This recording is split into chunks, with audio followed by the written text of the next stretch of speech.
give me the gate key. I have no gate key. Fezzik, tear his arms off. Oh, you mean this gate key?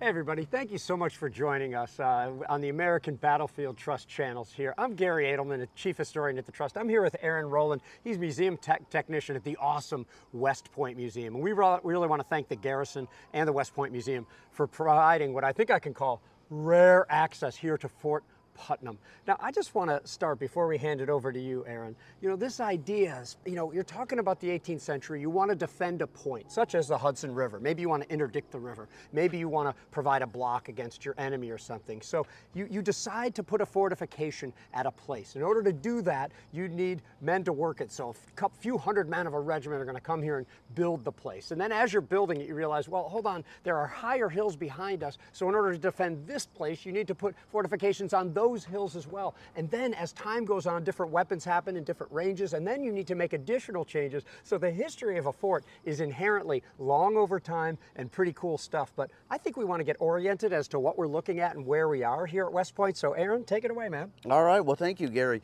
We're more or less at the central area of West Point, really what was the center of Fortress West Point during our War of Independence. Now, the view that we have with us here today, here in 2023, is vastly different than what you would have seen nearly 250 years ago when Fort Putnam was first built.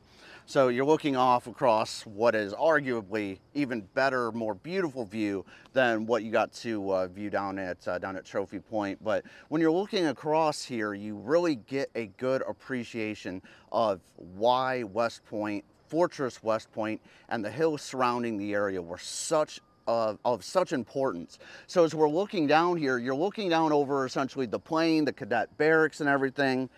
Across the river, so you see the mighty Hudson River there. Across the river, you had various forts and batteries, as well as the famous Constitution Island just across the way to where our Great Chain stretched to. Now, as we pan across here, we're actually looking downhill at West Point and what's today known as the Central Post area. So we're here on this hillside behind us, various other hillsides that were fortified as part of the fortifications of West Point. Now, if you want to look down over off to our right here, so you'll see the hills in the distance, you see the Lusk Reservoir. Down in that area, you also had smaller batteries that were part of Fortress West Point. But as you pan to the right, you'll notice off in the distance that there is a small white water tower. That was the location of the Beverly Robinson House, where General Benedict Arnold had his headquarters when he was in command of Fortress West Point, and that is the initial area of where he was going to, where he gave those plans to the fortress here at West Point to Major John Andre. Now, of course, as you're looking around too, you're panning along, you might see some more notable buildings, but I want to take off to our right here. I want you guys to notice how we're really in the side of a hill here. So the plain is one of only two real flat spots that we have here at West Point. So it becomes of vital importance for troop reviews, artillery training platforms, but it's also a great spot to have your classrooms today for the U.S. Military Academy. But all these hillsides 250 years ago would have had, on their peaks anyways, would have had fortifications, artillery batteries. One of the most notable, just to our north over here, was known as the Crow's Nest. So this entire area would have been heavily fortified by the American Army by the end of the war, when George Washington's troops came back after the siege of Yorktown in October 1781. And so with that, Garry, I'll turn it over back to you. Good, thank you. And what I would say is, you said the critical word there, Aaron, George Washington. George Washington's troops. You're talking about George Washington himself, I think, had a hand in citing some of these readouts around here. So we got a lot more to learn. You already teased this idea of Benedict Arnold and this place being given up. Sorry to spoil the end here. So I'm going to go around, grab the camera from Kris, and we are going to hear from Kris White of the American Battlefield Trust all about Fort Putnam. Yeah, thanks, Garry. Thanks, Aaron. So when we look at Fortress West Point, as Aaron pointed out, This was an interlocking series of fields of fire up here on the heights above what we today have is the United States Military Academy at West Point. West Point, the military academy, was founded in 1802, so it's not here at the time. And West Point is named for a point on the west side of the Hudson River, and that's where we're standing, high above it. So Fort Putnam itself is actually a fort of many different eras that we would see here. It was one of the first fortifications placed here, named after Rufus Putnam of the 5th Massachusetts Regiment from the American Revolution. He's the cousin of Israel Putnam from the same state, the Bay State itself. But this fortification, one of its goals is to provide plunging fire, meaning we are going to throw fire down over top of this hillside into the back of Fort Arnold. Fort Arnold was named after a man named Benedict Arnold, but later we renamed that Fort Clinton.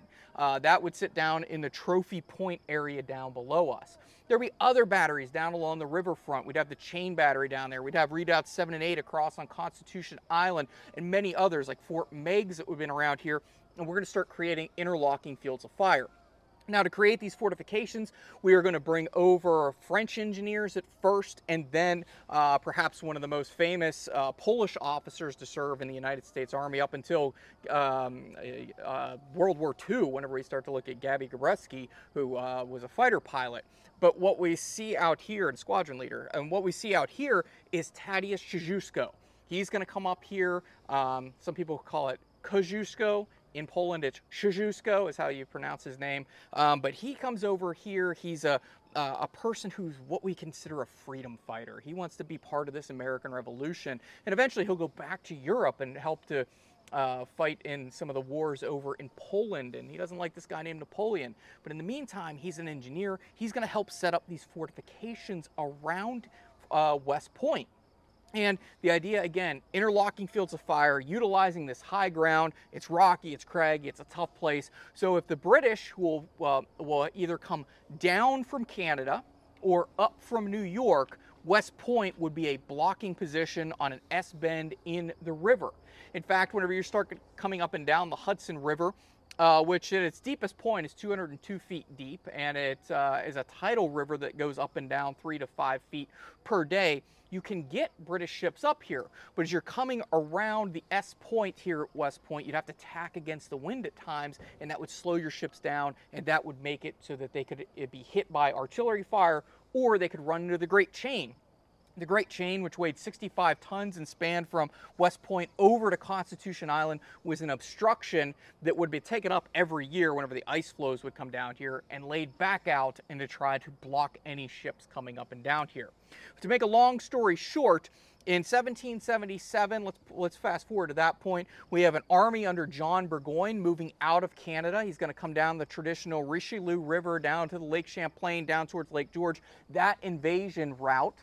And he is going to take Fort Ticonderoga. He's going to take Fort Anne and another series of forts, fight at a number of battles. But as he comes farther and farther south from Canada, he's going to string out his men, and that is going to string out his supply lines, and that is going to wear down his army.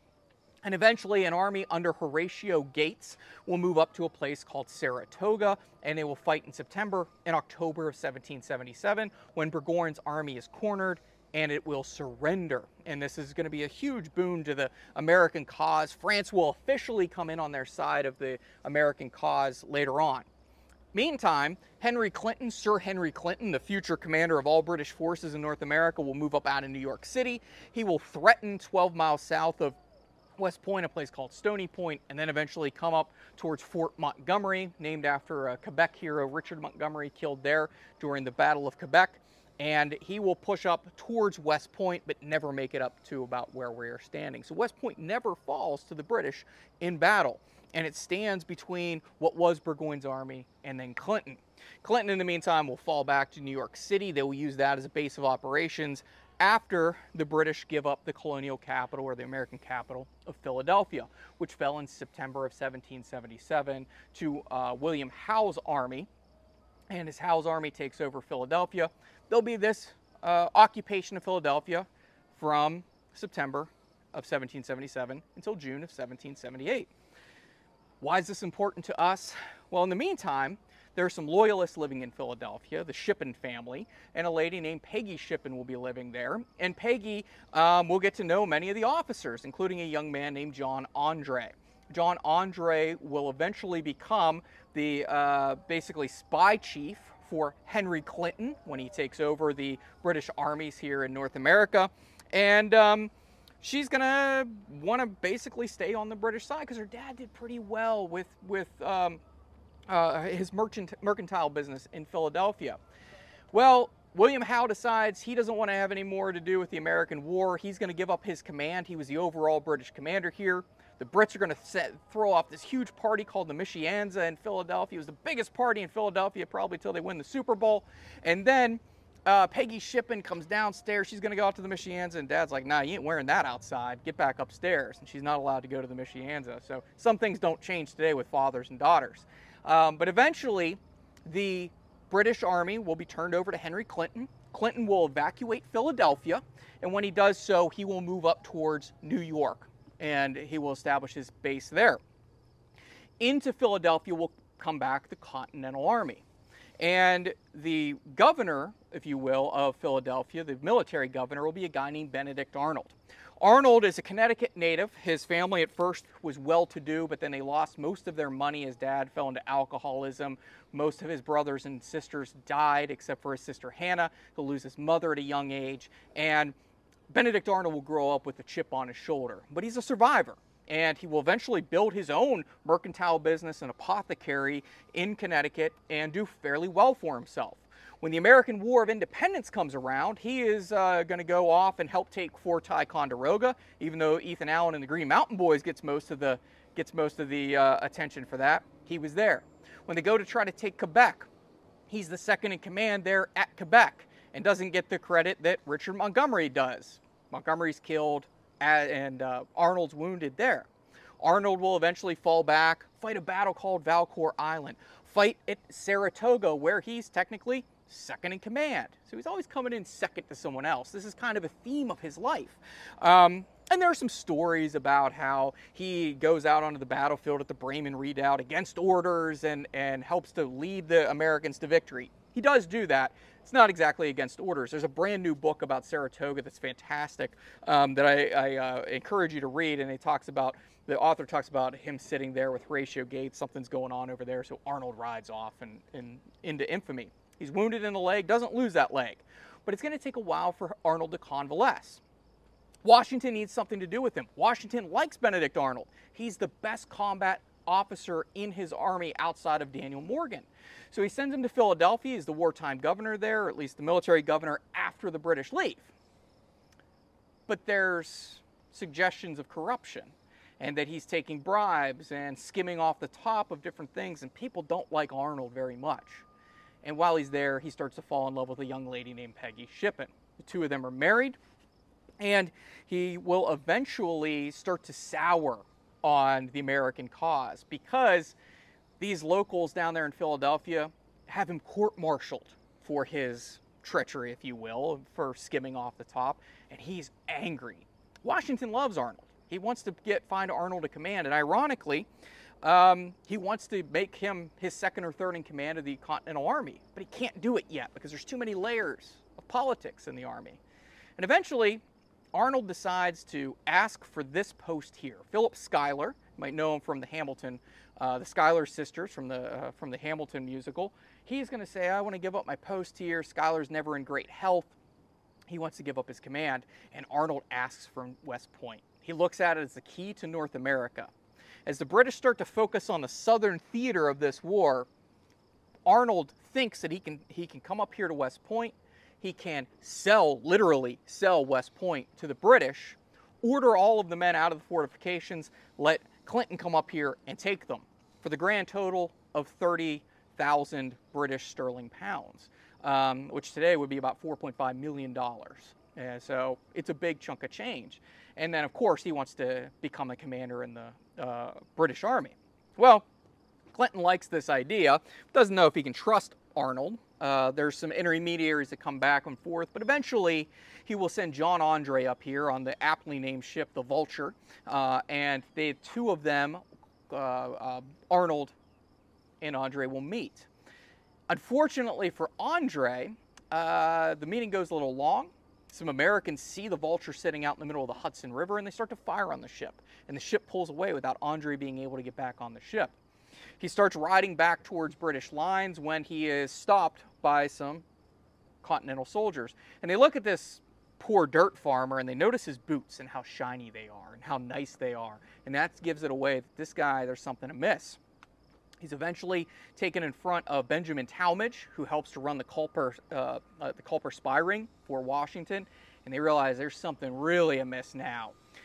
In the meantime, Benedict Arnold gets word through these troops that John Andre has been captured. He knows the jig is up here, and he will leave West Point. To add a little flavor to this, not only was he going to give up West Point, but George Washington was also scheduled to be here at West Point whenever he was going to turn over this facility to the British. You'd get West Point, you'd get the commander-in-chief, cut the head off the snake, as it were. Well, fortunately for Washington, the plot is overturned. By the time he arrives here, Arnold's gone, but Peggy Shippen is still here. Peggy feigns like she's going into a crazed state. She's eventually allowed to go back and meet Arnold, but it turns out that Arnold was about to give up West Point to us, and Washington takes this personally, absolutely personally. For the rest of the war, he's going to try to track down Benedict Arnold. Arnold, for his plot, is given 6,000 pounds, which was about $1.2 million today. He's given a pension for, I think it's about 325 pounds per year. Eventually, he's given his own command in the British Army, not of British soldiers though, but of American turncoats. And then he will be, whenever the war ends, he will go back to England, and he will die in London just after the turn of the 19th century. And he and Peggy have 5 children together. 4 of his sons all serve in the British Army. One of them rose to the rank of lieutenant general. But he is buried in Great Britain. Here at West Point, Fort Arnold was renamed into Fort Clinton, not Henry Clinton, but to James Clinton, another an American patriot. And in the 1837 chapel that was placed here, there's a plaque that honors American generals. Arnold is somewhat honored. All it says is there's a shield with a Major General Saratoga, but no name, talking about Benedict Arnold. Arnold went from one of the greatest heroes of the Revolution at Saratoga, helping to win and turn the tide of the war in the Northern Theater, to one of the greatest traitors, if not the greatest traitor in American history. And I want you to think about, just for a moment, Washington, Jefferson, Franklin. They were all traitors to the British crown, okay? Yes, they were traitors, but they became patriots and then eventually statesmen. So we look at them a little bit differently. But I want you to think about Benedict Arnold. He was a traitor to the British crown. He was a traitor to the patriot cause. He's never looked upon in either army as anything but a traitor. He's never really put back up on that pedestal that he was once on. When Washington wins this war, when his army wins this war, Washington goes from traitor to patriot to hero to president. So think about that. Those legacies really carry over with us to this day, and Washington will never forgive him for what Benedict Arnold did here. Looks like Aaron might have something to add. Oh, I thought Aaron was going to step in. I'm not coming in either after that. Oh, sorry. So let's just, for a moment, explore Fort Putnam. I've been talking for a long time, and let's just explore Fort Putnam for a moment here. I'm going to take the monopod from Garry if you're wondering what we're shooting on. It's our monopod.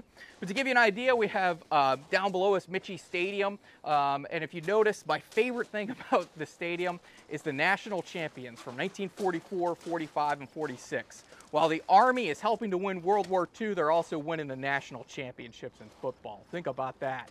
That's a standard. If I may step in here for just a moment. So for many of our visitors to West Point that are coming in for Army football in the fall, many of you perhaps have come in through Stony Lonesome Gate. So when we're jumping back in time 250 years, to 1778, and the defenders here, they're coming in through Stony Lonesome Gate. Well, Stony Lonesome Gate actually got that name because it was a stony, lonesome outpost. And we pride ourselves here at West Point as being the oldest continuously occupied military installation in the nation. And the point can even be made that Fort Putnam and Stony Lonesome Gate are the oldest continuously operated military posts within West Point. Back to you. Yeah, awesome. And as we walk around here, the cannon that you see here, these are all reproductions. Many of the trophies you'll see at Trophy Point were won by West Point graduates and men that they led into action. Trophy Point will have trophies from the American Revolution all the way up through the Spanish-American War.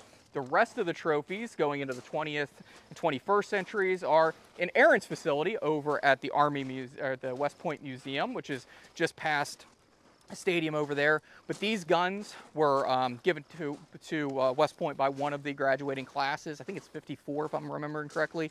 But these are reproductions. Gives you a great idea of what these guns would look like in barbette. That means they're going to poke over top of these earthworks and they're going to fire a plunging fire. We have guns all around us here in Fort Putnam. The original fort itself would have been a dry stone that would have been put up here. It would have been basically stacked stones. So it would have been a stone fortification.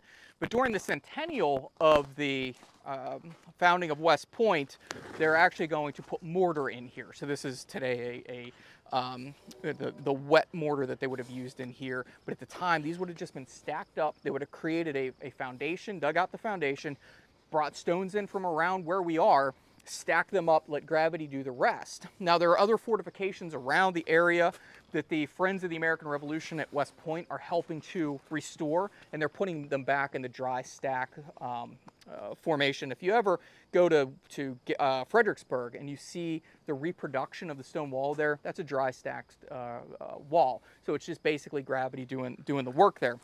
As we come down the stairs here, and Gary, be careful. Yeah, I've got an untied shoe too. This is going to be treacherous for you. You can come down here and just see what the casemates would look like. These are post-war, post-Revolutionary War. These would have been put in the 1790s-ish.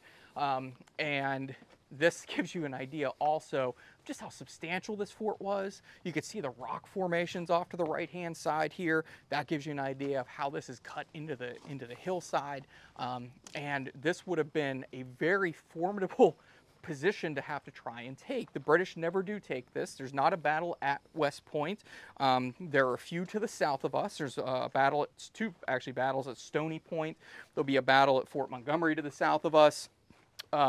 That's during the Saratoga campaign of 1777. But this fortification never falls. West Point never falls to the British. And today we can come up here because of Aaron and our friends here at West Point. So this isn't always open. If you're gonna come up here, you can walk up and see the outside of the fortification. It is a hike to get up here. You'll come up Delafield Road. For those of you who are fans of the Civil War, if you ever heard of the Delafield Commission, the Delafield Commission was the commission that went over to the Crimean War to learn about modern warfare there in the 1850s. And the youngest commissioner on the Delafield Commission was a West Point graduate of the class of 1846, and that's George McClellan.